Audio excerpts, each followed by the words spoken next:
I decided that I'm gonna go do La Perla Ranch Challenge down in South Texas. I'm gonna show you how I'm gonna prepare for that. So if you guys haven't seen La Perla Challenge, this is how it works. Okay, guys, so the rules of this game are pretty simple. We're going to start the timer with 4 minutes and 10 rounds. You engage the coyote at 725 yards. First round impact is worth 2 points. Second round impact is worth 1 point. If you miss, you got to go ahead and move on to the second target, which is our javelina at 834 yards. Then we've got a deer over here at 803, and then a deer over here at 1168. Now, once you get through shooting those first 4 targets, even if you've missed them all, you'll have 2 rounds left over. If you've hit them all, you'll have 6 rounds left over. So you get to move on and decide how you're going to proceed with the next part of the course. You can either go to 1,776 yards. Each of those hits awards 3 points, or you can go back to any of these closer targets you want, and they're 1 point apiece. So I did the math. 14 points, 10 shots. If I get each of the first 4 targets on the first shot, that's 8 points. And then I would have 6 shots left. If I get all my 6 shots, that's 14 points. As long as I do it in under 4 minutes, because the person that's leading right now, it took all 4 minutes. If I do it faster than him, then I would be in the lead. However, that requires that I don't miss a single target and that I do it in less than 4 minutes. It's tough, it's doable, but it's tough. The other option is obviously to go to a mile, which the way I see it is, why would I go there and not go for a mile, regardless, right? So I've decided I'm going for a mile, or 1776, which is longer than a mile 1760. I thought about putting a bipod on one of my F-class rifles, but then I'd have to single feed it, and I think that's gonna cost me a lot of time. So I reached out to my friend Russ, asked him if I could borrow his boomstick, which he just happens to have the perfect boomstick, which we actually helped him build. And I think it's just the perfect one for this challenge. So this is it. 7mm Remington short action Ultra Magnum. It is in a foundation stock with the weight kit. He has a 26-inch Brooks barrel, inch 250 the whole way. Next generation easy tuner brake. He's got an Attack R 7-35 in mils. He's got a board in action and Accutech bipod, also a Trigger Tech trigger. So this is pretty much as perfect of a setup as it gets for that challenge. Russ is about quite a few inches shorter than me, so the length of pull is drastically short compared to what I use. The scope, the eye relief, everything's set up for him, which of course it's his rifle, right? However, he said I could modify the rifle if I needed to, so that's what I need to do. I could simply replace the scope, move it forward, but I've decided I'm going to leave his scope alone, not change anything. I'm going to replace the butt pad.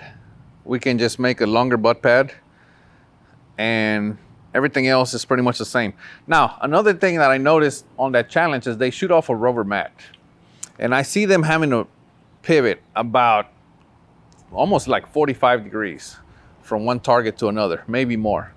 So these rubber feet on this Accutech bipod, I think are gonna be a problem if I'm trying to rotate. So I'm gonna replace these with some ski feet. We're gonna lengthen the pull. And other than that, I'm just gonna take it out and shoot it, see how it shoots. We need to verify the data. Obviously we're gonna be using a Kestrel, so we're gonna make sure that everything is trued up, because to get out to 1776, the data needs to be perfect. We're shooting 180 grain Berger hybrids, pointed, and ADG brass with Vitovori N555 powder. That gets us about, out of this 26-inch barrel, 2,875 feet per second, which is extremely respectable. Based on the data, we need 19 mils of elevation. They're about, depending on the density altitude, but we need about 19 mils of elevation. The scope, he's got on a 20 MOA rail, so this scope has got enough for that, so I don't have to hold over. So that's perfect. We're gonna measure the length of pull right quick. We're gonna make a butt pad, and we're gonna change the feet on the bipod. The way I'm gonna fit this length of pull to me, I'm not gonna measure my arm, I'm not gonna do any of that. I'm actually gonna get behind the rifle, get comfortable, get a nice field of view, and I'm gonna have Clay actually measure the gap between the back of the butt pad and my shoulder. I'm gonna be shooting prone, but right now the ground is wet and this is as close as we can get. So this is pretty close. I'm gonna close my eyes, get on the rifle, open my eyes and make sure I have the correct field of view. I already lowered the cheek riser too. He had it higher.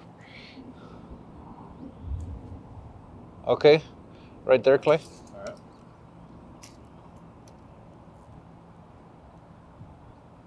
Looks like we need to add about an inch. Okay, so based on a rough measurement, we need this butt pad to be an inch longer.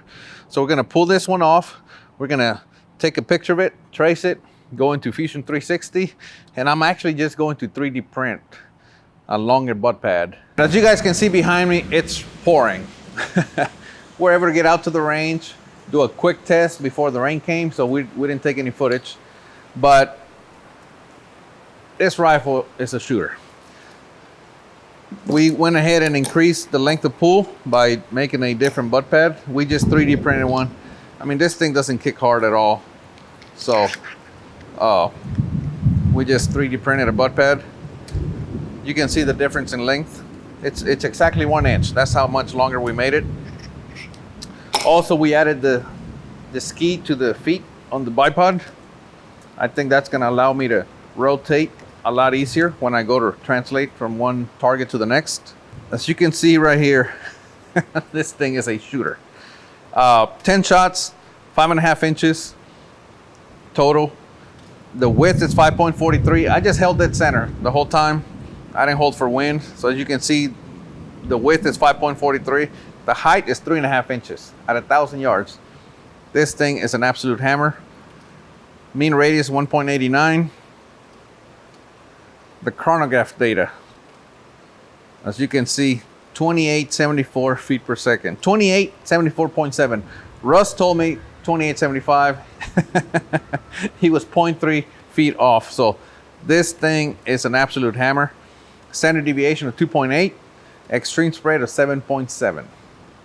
So I am not worried at all about going out to a mile with this thing. I think it's gonna do it. Again, the scope has enough travel. So let's talk about strategy. There's nothing in the rules that tells you how to gather your data. So I'm bringing my wind zero. I'm gonna use that to gather my wind data before I start. I'm gonna put that into my Kestrel. I know the Kestrel can gather data as well, wind readings, but I think the wind zero does a better job, especially because it can take an average. I'll probably let it run. I don't know how much time we're gonna have ahead of time. So as much time as I have, I'm gonna gather the average. I'm gonna put that into the Kestrel. And then I'm going to get my wind direction. Obviously the wind zero will also do that. Then I'm going to get my target direction for every target. I'm gonna come up with a dope chart for every target. One thing that I noticed when I went out to the range is I could not make a first shot impact with this rifle. It seemed like the windage was off. We're gonna verify it at 100 yards, but it seems like the windage is off. So I don't know if it's the windage or perhaps the scope is not perfectly plumb. I don't know. That's just something that I made a note of.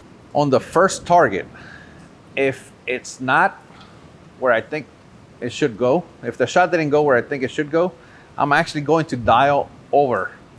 Using the scope, I'm gonna mill it with the reticle, dial it over, and then I'm gonna use the wind holds that I already wrote down for all the remaining targets. Obviously, hopefully we hit the first one. Even if we hit it, we can see where we hit it. If we miss it, I need to be very careful to see where we miss. So follow through is extremely important. As you guys can see, it's raining, so the berms are gonna be wet. It's gonna be very hard to see misses, so I need to be very careful to follow through and even if I don't hit it, to make sure I know where I missed so I can compensate. Time management. I'm gonna go slow. Most of the shooters that I've seen on this challenge, they go too fast, and I think that's causing them to miss. I'm gonna go slow. I get 10 shots, 4 minutes, that's an eternity, or at least it should be. But I'm gonna secure hits. That's my main goal.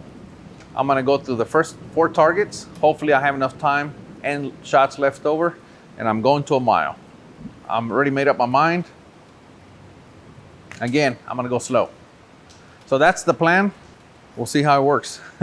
So wish me luck, and make sure you guys check out the Perla challenge because we're gonna give it a try.